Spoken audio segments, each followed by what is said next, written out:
ఎప్పుడుదప్పుడు చెప్పేయాలి. ఎప్పుడుదప్పుడు చెప్పేయాలి, లేకపోతే మళ్ళీ నేను మర్చిపోతాను. అండ్ దట్టు బాధ పెట్టే విషయాలు. నా గొంతు బాగాలేదు, కొద్దిగా కాఫ్ ఉంది, మెడిసిన్ వేసుకో. అదే అవి తేజ అని పిలిచాడు కదా, వచ్చాడు కదా. నిన్న కార్లో వెళ్ళేటప్పుడు వీడియోలు తీసుకున్నా ఉంటే తిట్టాడు నన్ను బాగా. వీడియోలు తీయొద్దంటే ఎందుకు తీస్తావు, చెప్తే అర్థం కాదు అది అని బాగా గట్టిగా అరిసి తిట్టాడు. ఒక్కసారిగా నేను చాలా ఏడ్చా కార్లో. వాళ్ళ ఫ్రెండ్స్తో, ఈశ్వర్తో అందరితో అయితే తీసుకుంటాడు. నాతో నేను వీడియోల్లో వాడు పడొద్దంట అట్లా. మళ్ళీ నైట్ కూడా ఏదో మ్యాటర్ వస్తే అంటున్నాడు నేను వాడికి అవసరం లేదంట. ఫస్ట్ మా మమ్మీ డాడీ అంట, తర్వాత 3వ ప్లేస్ మా పాప టెడ్డీ అంట, 4వ ప్లేస్ మా ఆయన అంట, 5వ ప్లేస్ లాస్ట్ ప్లేస్ అట నాది. చూసుకో నీకు నేను ఏ ప్లేస్ ఇచ్చారో ఇలా చూపిస్తున్నాడు. దేనికి నేను ఏం చేశానన్నా. అసలు టెడ్డీ టర్నింగ్ పాయింట్. టెడ్డీ ఉండబట్టే మీతో మాట్లాడుతున్నాను నేను, లేకపోతే అయ్యని గొడవలకి అసలు మీతో అవసరం లేదు నాకు అనేసి అంటున్నాడు. ఏం గొడవలు అయ్యాయి, ఏమయ్యాయి? నేను సంపాదించడం స్టార్ట్ చేసినప్పటి నుంచి మొత్తం డబ్బులు మా అమ్మ, అయ్య, తమ్ముడికి ఇచ్చేసాను. వాళ్ళన్నీ వేస్ట్ చేశారు. అరవకర ఉంటే నాకు ఇవ్వండి అంటే ఇవ్వనన్నారు. ఇంకా గొడవలు అయ్యాయి అంటే ఇంకా దేనికి అయ్యాయి గొడవలు, ఏమయ్యాయి గొడవలు? వాళ్ళన్నీ తప్పులు చేస్తే నేను ప్రపంచానికి ఆ తప్పులు చెప్తే ప్రాబ్లమా? వాళ్ళు చేస్తే తప్పు ప్రాబ్లం కాదా? తర్వాత ఇప్పుడు విజయవాడలో వాళ్ళు ఉంటున్న ఇల్లు నాది. ఎదురుగా ఇంకా వేరే ఇల్లులు అమ్మేస్తారు. ఆ డబ్బులు వాడేసుకున్నారు. ఆ ఇల్లులు నావి. ఆ డబ్బులు వాడేసుకున్నారు. నాకు చెప్పా పెట్టకుండా అన్నీ చేసేసారు. ఏసీలు కొనుక్కున్నారు. మా అమ్మకు కొత్త ఫోన్ కొన్నాడు. అన్ని డబ్బులు నావి. ఇప్పుడు వాళ్ళకి నెలకి 10,000 రెంట్లు వస్తాయి. ఆ డబ్బులు నావి. కానీ నాకు ₹1 ఇవ్వరు. వాళ్ళు తినే తిండి ప్రతి ఒక్కటి నాది. కానీ మళ్ళీ నేను నచ్చను, నేను వద్దు, నాకు ఇయ్యరు. వాళ్ళే చేసుకుంటారు. ఒక్క విశ్వాసం కూడా లేదు. మా తమ్ముడు అంటున్నాడు రాత్రి, మమ్మీకి ఇప్పటి నుంచి టచ్ ఫోన్ ఉంది కదా, నీకు కాల్ చేస్తుంది అంటే నేను అన్నా, మమ్మీ ఎప్పుడు నాకు ఫోన్ చేయదు అంటే, మామూలు ఫోన్ ఉంది కదా ఆవిడ దగ్గర, నేను వెళ్ళినప్పుడల్లా చూస్తా కదా 24 గంటలు మా అమ్మ అందరితో ఫోన్ మాట్లాడుతూనే ఉంటుంది. నా ఒక్కదానికి ఫోన్ చేయదు, మాట్లాడదు.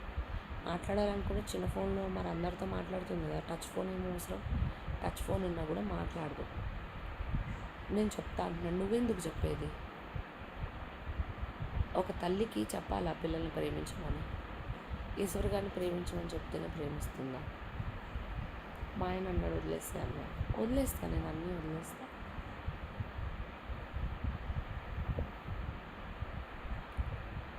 నిజంగా ఏ జన్మలో ఏ పాపం చేసుకుంటే ఇట్లాంటి తల్లి, తండ్రి, తమ్ముడు వస్తారు. నా ఇంటికి వచ్చి నన్నే నాన్న మాట్లాడుతున్నాడు. వీడియో తీసుకుంటే వీడియోలో వాడు పడ్డాడని గొడవ. నైట్ ఇంటికి వచ్చాక గొడవ. ప్రతి నిమిషం నన్ను ఏడిపించడం, బాధ పెట్టడం, అవమానించడం, ఇదే వాడి పని.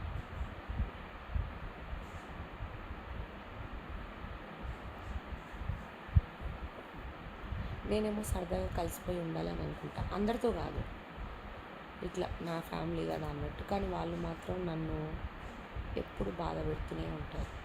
ఇక నా మొగుడు, ఈయన తాగేదే బొక్క, ఈయన తాగేదే వేస్ట్ అంటే మళ్ళీ వాడిని పిలిచి వాడికి ఫుల్ తాగిపిస్తున్నాడు. ఎండలు మండిపోతుంటే మైసిగండి వెళ్దాం గొడవ గోల. వెళ్ళాము, తాగేస్తారు. అయిపోయిందా? రిటర్ను ఊరికి ఐక్య చూద్దామంటే ఊరికే చూసాం ఐక్య. ఏం అర్థం కాల. ఇల్లు కట్టే ముందు ఇంట్లో కావాల్సిన ఫర్నిచర్ అట్లుంది, కానీ ఇల్లు కట్టిన వాళ్ళకి వెళ్ళి వేస్ట్ అనిపించింది.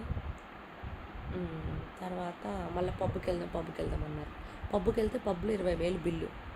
మళ్ళీ రిటర్ను కార్కి, మళ్ళీ డ్రైవరు, మళ్ళీ అది ఒక ₹1,000. ఎందుకు ఇన్ని డబ్బులు వేస్ట్? వద్దని చెప్పాను, నువ్వు డిసప్పాయింట్ చేసావు అంటున్నాడు. ఇంటి దగ్గర వస్తే ఫుడ్ వండుతున్నాడు. రోడ్ మీద వండుతారు ఫుడ్ ఇంటి దగ్గర. పక్కింటి వాళ్ళది ఏదో అంటే ఇప్పుడు ఇది జరుగుతుంది కదా, వాళ్ళ పండగలు జరుగుతుంది కదా, ఫుడ్ ఇచ్చారు. కొంచెం తిన్నా, పడుకుంటున్నాను, బాగాలేదు. టెడ్డీ ఆల్రెడీ కార్లో పడుకున్నా. ఇంకా పడుకుంటే అవి డిస్టర్బ్ చేస్తూ ఉన్నాడు. లేవు అంటే రీల్స్ తీయ అంటున్నాడు. రీల్స్ మరి తీస్తాను, ఇప్పుడు చేస్తావా అన్న. ఇలా కళ్ళు మూసుకొని లేచి కూర్చున్నా. ఇంకా నేను పడుకోని, ఇంకా నువ్వు పడుకున్నాకే పడుకుంటాను అట్లా కూర్చున్నా. ఇంకా ఆయన పడుకున్నాక అప్పుడు పడుకున్నా. మార్నింగ్ 4 o'clockకే లేచిపోయాను. ఇదంతా దగ్గు, మాట కూడా రావట్లే. రాత్రి కూడా మాట రావట్లే. అయిపోయినాక నాకు టిఫిన్ తేవద్దు, నేను తినను, ఎందుకంటే చట్నీస్ బాగోట్లే, ఇబ్బంది అవుతుంది. ఆయన తేజాకి నాకు టిఫిన్ తెచ్చాడు. వాడు 11 అయినా 11:30 అయినా రావట్లే కిందికి. ఇక నేను ఆకలేసింది చూసి తప్పక టిఫిన్ తిన్నా. అవినే అన్నం కూర అన్నీ వండాడు. మళ్ళీ అంట్లు అవినే అన్నీ అన్నీ అవినే. తేజగాడు ఏదో వచ్చాడంటే వచ్చాడు అంతే, మాకేమీ హెల్ప్ చేయడు వాడు. ఏ పై రూమ్లో ఉన్నాడు, వచ్చాడు. ఆ టిఫిన్ అక్కడే ఉంది. ఇంకా టిఫిన్ తిన్నాడు. ఇప్పుడు ఎందుకు తెచ్చో మరి వాడికి తిననప్పుడు అంటే, నాకేం తెలుసు వాడు ఇంటికి వస్తాడంటే. మా ఆయన నిజంగా బుద్ధి లేదు. అయితే రాత్రి ఏమంటున్నాడు, మళ్ళా కర్ణాటకలో ఒక టెంపుల్ ఉందంట, ఈరోజు అక్కడికి వెళ్దాం. 4 hours జర్నీ ఇక్కడ నుంచి, హైదరాబాద్ నుంచి. ఎండలకి పెట్రోల్ వేస్ట్ ఎందుకు, నిన్నే 6,000 పెట్రోల్ కొట్టించాడు కార్లో, అయిపోవాలి ఇప్పుడు మొత్తం. వద్దు అన్నా. ఏడుపాయలు అని ఒక టెంపుల్ ఉంది, అక్కడికి వెళ్దాం అన్నాడు. వద్దు అన్నా.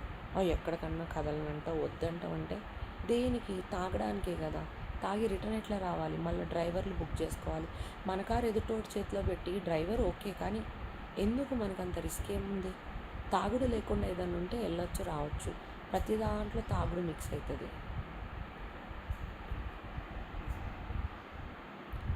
మా తమ్ముడు నా ఇంటికి వచ్చి నన్నే ఇన్ని మాటలని ఇంత ఇబ్బందులు పెడుతున్నాడు.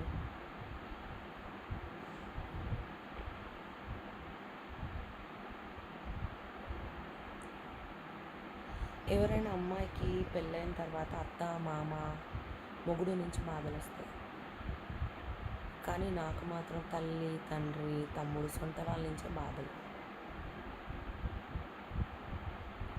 నా చెయ్యి మంచితనమే తప్పైపోతుంది, నా వాళ్ళు అని నమ్మి నేను మంచి చేయడమే తప్పైపోతుంది.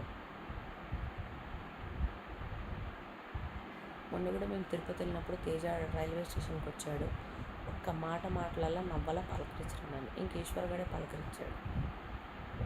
దానికి మా ఆయన ఉండబట్టలేక అడిగాడు ఫోన్ చేసి, ఏమైంది స్వాతిని పలకరించలేదు, మాట్లాడలేదు, ఏదో స్టోరీ చెప్పుకొస్తున్నాడు. మా డాడీ అంటున్నాడు, శ్రీమంతమైన తర్వాత నుంచి మీరు మాకు డబ్బులు ఇవ్వలేదు, నువ్వు బుల్లెట్ కొనుక్కున్నావు అంటే, అరే నా మొగుడు ఆయన డబ్బులతో బుల్లెట్ కొనుక్కుంటే మా అయ్యకేంటి ప్రాబ్లం. నిజంగా ఎవరైనా తల్లిదండ్రులు పిల్లలు బాగుండాలనుకుంటారు, మా అయ్యేంది ఇట్లా తయారవుతాడు, అన్ని డబ్బులు నాకు ఇవ్వండి, నేను పేకాటాడి నాశనం చేస్తా అంటాడు.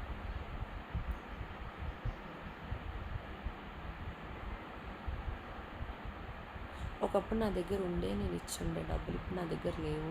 అయినా ఉన్న వాళ్ళకి ఇచ్చిన డబ్బులు బూడిదలో పోసిన పన్నీరే వేస్ట్ చేసేస్తున్నారు. ఇప్పుడు నా మొగుడు కూడా వేస్టే చేసేస్తున్నాడు. తర్వాత విజయవాడ వెళ్ళినప్పుడల్లా సరుకులన్నీ నిండుగా 40,000 రూపాయల సరుకులు ఇంట్లోకి ఇచ్చేదాన్ని. మా అమ్మ చుట్టాలందరినీ పిలుచుకొని, ఒంట్లో బాగోని వాళ్ళని కూడా పిలుచుకొని ఇంట్లో పెట్టుకొని నెలలు వాళ్ళందరికీ వండి పెడుతుంది, వాళ్ళ బట్టలు ఉతుకుతుంది. మేము కొనుక్కున్నాం బెడ్డు పరుపు కింద పడుకోలేక, అవి పాడు చేసి మళ్ళీ కొనుక్కున్నాం, అవన్నీ నాశనం చేస్తున్నారు. మా పాపని ఇప్పటిదాకా బెడ్ మీద ఎప్పుడు టాయిలెట్ పోయేలా, మేము అంత హైజీనిక్గా అన్నీ వేసి చూసుకున్నాం. ఇట్లా చేస్తుంది, నాకు బాధ అయింది. మళ్ళీ మేము వెళ్తే బట్టలు కూడా ఉతుకదు, చింపేస్తుంది, మీరే ఉతుక్కోండి, మీ పనులు మీరే చేసుకోండి. మా అయ్య అంటాడు, మీ అమ్మ ఏం పని చేయలేదు మీరే చేసుకోండి అంటాడు. ఓకే, మరి సొంత కూతురు అల్లుడు వస్తే పని చేయలేనప్పుడు మరి చుట్టాలను పిలిచి నెలలు ఇళ్ళల్లో పెట్టుకుని వాళ్ళకి తీసుకెళ్ళి కళ్ళజోడులు ఇప్పించి సైట్కి హాస్పిటల్ తిప్పి ఇవన్నీ అవసరమా. మా అయ్యకి డబ్బులు ఇచ్చిన రోజులు ఏదో ఒక అబద్ధాలు చెప్తాడు, పేకట ఆడేస్తాడు, మరి ఇంకా ఏం చేస్తాడో తెలీదు. మరి అమ్మాయిలు సోకుందా ఏమో, ఏముంటే అన్నీ నిజమే కదా, ఇక ఎందుకు ఏడిస్తేస్తాడు కానీ అట్లా వెయిట్ చేసేస్తున్నాడు. ఇక మా తమ్ముడు ఫ్రెండ్స్ అందరితో కూడడం, మందు తాగేయడం, ఫ్రెండ్స్ అందరికీ బర్త్డేలు చేయించడం, ఖర్చు పెట్టడం, ఇదే పని. ఇక నా మొగుడు ఉన్నాడంటే అందరికన్నా ఇంకా పెద్ద వేస్ట్ కాడు. అబద్ధాలు చెప్పడం, తాగుడు తాగుడు తాగుడు తాగుడు తాగుడు అమ్మాయిల సోకు, తాగుడు అమ్మాయిల సోకు, ఇది పరిస్థితి. నేను మాత్రం ఏ షూటింగ్ వచ్చినా ఏమొచ్చినా గొడ్డిలా కష్టపడడం, రూపాయి ఉపయోగపడుతుంది కదా అనుకోవడం.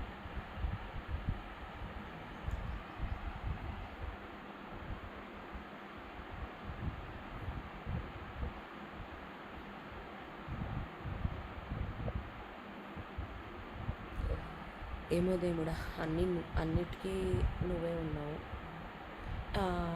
సోషల్ మీడియా నాది ఇన్స్టా అకౌంట్ ఒకటి ఎగిరిపోయింది. ఒకటేంటి, అలానే రోజు యూట్యూబ్, ఇన్స్టా ఎగిరిపోతూ ఉంటాయి.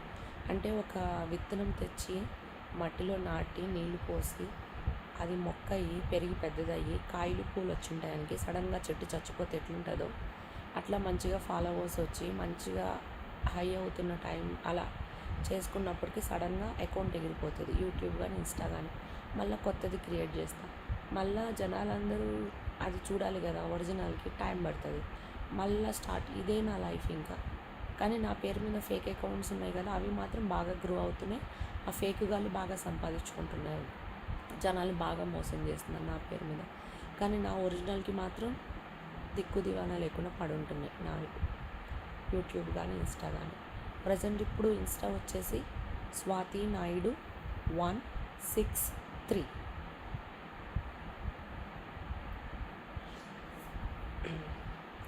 మళ్ళీ అది ఊపందుకోవడానికి ఇంకా ఎన్ని నెలలు పడుతుందో ఏమో తెలీదు. కానీ నాకేం బాధ లేదు. ఏ రోజు నాకు యూట్యూబ్ నుంచి కానీ ఇన్స్టా దేని నుంచి ఒక రూపాయి రాకపోయినా కూడా నేను డబ్బుల కోసం కాదు, నా వీడియోస్ జనాలు చూడాలి, ఎంటర్టైన్ కావాలని ఆలోచించాను. నేను డబ్బుల గురించి ఆలోచించి అట్లయితే కనుక అకౌంట్ నిలబడి అంటే అడల్ట్ కంటెంట్ అట్లాంటిది ఇవ్వద్దు. కానీ నన్ను ఇష్టపడే వాళ్ళకి అట్లా కంటెంట్ నచ్చుతుందని వాళ్ళ కోసం నేను కంటెంట్ ఇస్తున్నా. నా ఛానల్స్ ఎగిరిపోతున్నాయి, నాకు డబ్బులు ఏం రావట్లే. అయినా కూడా నేను నా వీడియో ఓపెన్ చేసే వాళ్ళు హ్యాపీగా చూడాలని నేను అట్లాగే చేస్తున్నా. ఏమంటారు,